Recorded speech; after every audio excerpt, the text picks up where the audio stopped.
Hello friends, मैं दीक्षा श्रीवास्तव स्वागत करती हूँ आप सभी का आपके अपने ऑनलाइन इंस्टीट्यूट अवगत पाठशाला पर। मैं आशा करती हूँ कि आप सभी की पढ़ाई अच्छी चल रही होगी। आज से रेलवे एनटीपीसी के सेकेंड फेज का एग्ज़ाम स्टार्ट हो गया है। सेकेंड फेज का एग्ज़ाम 16 से 30 जनवरी तक है ना। तो चलिए देखते हैं कि सेकेंड फेज में किस प्रकार से रीजनिंग के क्वेश्चन एग्जाम में पूछे गए हैं। देखते हैं हमारा पहला क्वेश्चन क्या कह रहा है। BUT बट को अगर TUB कहा जाए तो NET को क्या कहा जाएगा। देखिए कुछ खास इस क्वेश्चन में किया नहीं है, बस इसको उसका पलट दिया, मतलब कि फर्स्ट वाला लास्ट में और लास्ट वाला फर्स्ट में और बीच वाला बीच में ही लिखा है। तो हम भी कर देते हैं, लास्ट वाले को फर्स्ट में लिख देंगे, मतलब कि NET को लास्ट को फर्स्ट में लिखेंगे तो क्या लिखेंगे TEN। उसको उसने पलट दिया है, BUT को TUB कर दिया है तो NET को हम लोग TEN कर देंगे तो क्या हो जाएगा 10 हो जाएगा। TEN 10 इसका आंसर हो जाएगा। नेक्स्ट देखिए, घर इस टू कमरा तो विश्व इस टू क्या होगा, मतलब कि अगर घर का संबंध कमरा से है तो विश्व का संबंध किससे होगा। तो घर के अंदर जिस प्रकार से कमरा होता है उसी प्रकार से देखिए ऑप्शन में दिया है जमीन, सूर्य, हवा, राष्ट्र। जिस प्रकार घर के अंदर कमरा होता है ठीक उसी प्रकार विश्व के अंदर क्या होता है, राष्ट्र होता है ना।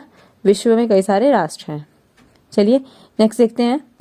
जानकी अपने घर से उत्तर की ओर 2 किलोमीटर चली, वहां से वो दाईं ओर मुड़कर 1 किलोमीटर चली, फिर वह दोबारा दाईं ओर मुड़ी और 2 किलोमीटर चली। वह किस दिशा में चल रही है या किस दिशा में जा रही है। देखिए जानकी उत्तर की ओर, उत्तर यानी ऊपर की ओर जाएंगे, ऊपर 2 किलोमीटर जाने के बाद फिर वो दाएं ओर मुड़ जाएगी, यानी कि घड़ी की दिशा में। दायां और बताएं, दायां घड़ी की दिशा होता है और बायां घड़ी की विपरीत दिशा होती है। तो घड़ी की दिशा में अगर हम जाएंगे तो घड़ी की दिशा में जाने के लिए सीधे हाथ में उसके जाएंगे तो फिर इधर पूर्व की ओर आ जाएंगे ना। 2 किलोमीटर उत्तर की ओर जाने के बाद वो 1 किलोमीटर पूरब की ओर आ जाएगी, फिर वो दाएं घूमेगी, फिर दाएं घूमने के बाद अगर पूरब में चलते चलते जब वो दाएं घूमेगी घड़ी की दिशा में तो वो नीचे आ जाएगी, तो वो दक्षिण में आ गई। तो यही पूछ लिया है कि वह किस दिशा में जा रही है, तो वो किस दिशा में जा रही है तो दक्षिण दिशा में जा रही है। तो जानकी किस दिशा में चल रही है, दक्षिण दिशा में। इसका आंसर क्या हो जाएगा, दक्षिण। चलिए नेक्स्ट क्वेश्चन देखिए। नेसेसरी शब्द से कौन सा वाक्य नहीं बनाया जा सकता है ना। इसमें कह रहा है कि जो नेसेसरी शब्द दिया है इसमें 4 ऑप्शन में कौन से नहीं बनाए जा सकते हैं। तो पहला ऑप्शन देखिए NICE, पहला ही ऑप्शन नहीं बनाया जा सकता ना, क्योंकि देखिए आई दिया नहीं है, नेसेसरी में क्या आई है ही नहीं, तो हमारा पहला ऑप्शन ही करेक्ट हो जाएगा। इसको नेसेसरी शब्द से निकालकर नहीं बनाया जा सकता है। चलिए नेक्स्ट क्वेश्चन देखिए। NA, QD, question mark, WZ, ZM, WJ, ZM। देखिए क्या किया है, इस टाइप में सीरीज चलती है। हमने बताया था आपको, कोडिंग किया होगा, कुछ सीरीज चला होगा तो +3 चल रहा है ना, मतलब कि 4 ना N है, N का 14 में +3 करेंगे तो Q आएगा 17 हो जाएगा। फिर इसमें भी +3 करके देख लेते हैं, +3 करके देखेंगे तो 20 आएगा, यानी कि T। अब T में +3 करेंगे तो क्या 23 आया, यानी कि W दिया है। फिर W में +3 करेंगे तो Z दिया हुआ है ना, यानी कि +3 की कोडिंग किया है। तो आंसर यहाँ पे क्या हो जाएगा, Q में +3 करेंगे तो T आएगा, और A में +3 करेंगे तो D आएगा। उसी तरीके से फिर D में +3 करेंगे तो Z आएगा, G आएगा। तो क्या हो जाएगा, T और G इसका आंसर हो जाएगा। यानी दोनों में, पहले में भी +3 का सीरीज किया है और दूसरे में भी +3 का सीरीज किया है। तो इस तरीके से जब हम लोग निकालेंगे तो क्या कर देगा, आंसर T और G आ जाएगा, आंसर आ जाएगा TG। चलिए नेक्स्ट देखिए। नेक्स्ट क्वेश्चन कह रहा है बामी इंदु के भाई की बेटी है। अब देखिए बामी इंदु के भाई की बेटी है। हमने आपको पहले ही बताया कि इस तरीके के रिलेशन में हम पहले सेकंड वाले रिलेशन से बनाना शुरू करते हैं। तो इंदु के भाई की बेटी, सबसे पहले हम लोग क्या बनाएंगे, इंदु का कोई भाई होगा, उसकी बेटी कौन है, बामी है ना। बामी से नहीं बनाना शुरू करेंगे हम लोग, किससे बनाना शुरू करेंगे, सेकंड वाले रिलेशन से बनाना शुरू करते हैं। ये हम आपसे पहले ही बता चुके हैं। तो इंदु के भाई की बेटी, इंदु का भाई होगा, उसकी बेटी क्या है, बामी है। उसकी बेटी कौन है, बामी है। इंदु की एक बहन और एक भाई है। इंदु की एक बहन चंदा और एक भाई गोपाल है। तो इंदु की जो बहन है वो चंदा है और जो भाई है वो गोपाल है। तो अब दोनों मतलब कि उसके एक ही भाई और एक ही बहन है ना, एक भाई और एक बहन है। तो जो इंदु का ऊपर वाली लाइन पढ़िए कि इंदु के भाई की बेटी है, तो जो इंदु का भाई वहां पे था वो यानी गोपाल ही था ना। ऊपर वाली लाइन में देखिए इंदु का जो भाई था ऊपर वाली लाइन में यानी वो गोपाल ही था। तो इंदु की एक बहन और एक भाई गोपाल है और उसी गोपाल की बेटी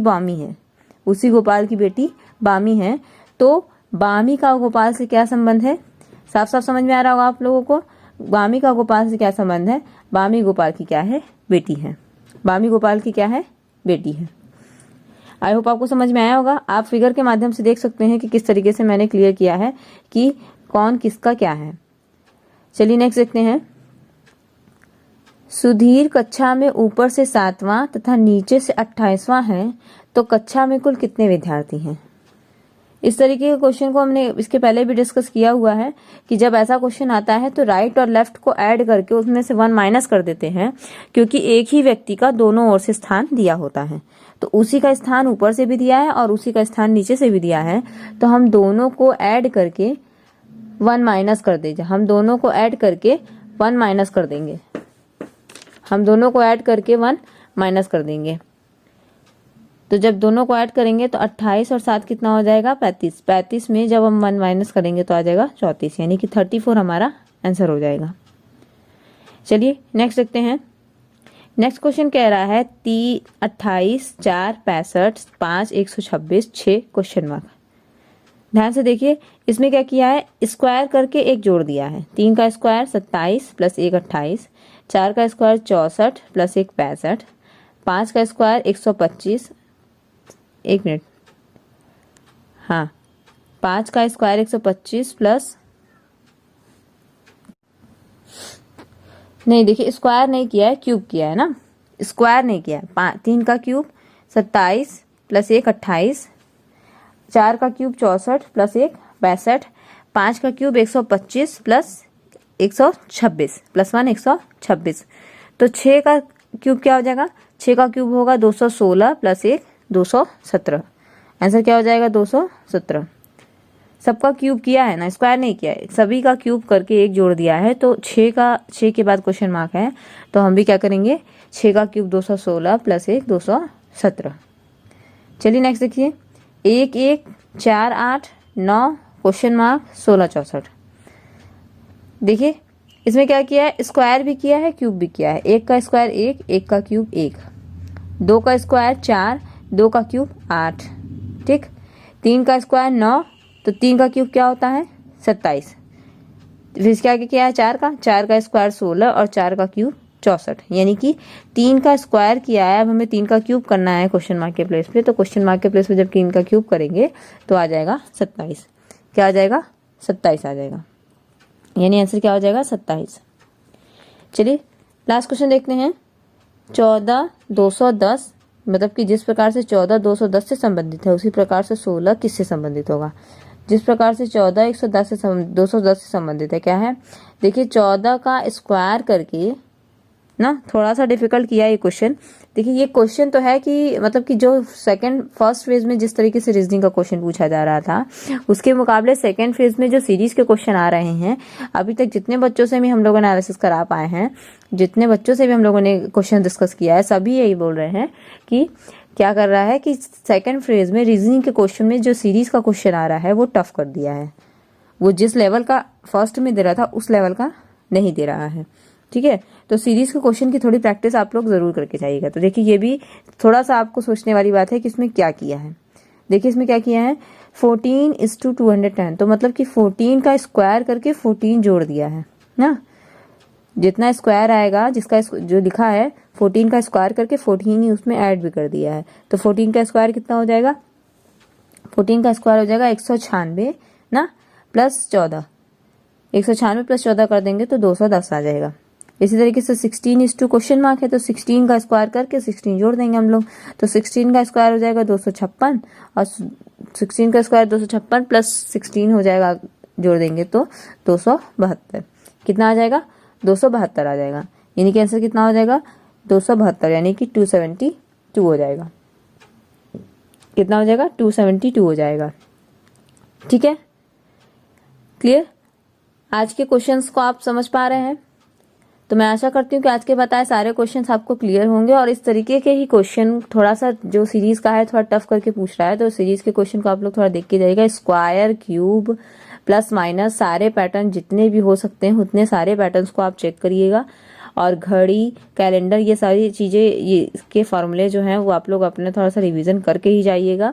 और जो अल्फ़ाबेट होता है उसको लर्न करके जरूर जाइएगा, ए का 1, बी का 2, इस तरीके से, और उसके अपोजिट और उसकी कोडिंग सारे के लर्न करके जाइएगा। इस तरीके से एग्जाम में आप आसानी से जो सीरीज का क्वेश्चन कर रहेगा तो उसको आप उसके जो किस पैटर्न पे कर रहा है उस पैटर्न को आप समझ पाएंगे, क्योंकि पैटर्न समझने के लिए आपको स्क्वायर, क्यूब और कोडिंग लर्न होना चाहिए ना, तभी आप उसके स्क्वायर उसको समझ पाएंगे। चलिए आज के लिए बस इतना ही करते हैं, फिर नए एग्जाम में नेक्स्ट एग्जाम के क्वेश्चंस को मिलेंगे, लेके आएंगे हम लोग नेक्स्ट डे। फिर मिलते हैं नेक्स्ट वीडियो में कुछ नए क्वेश्चंस के साथ। तब तक के लिए धन्यवाद।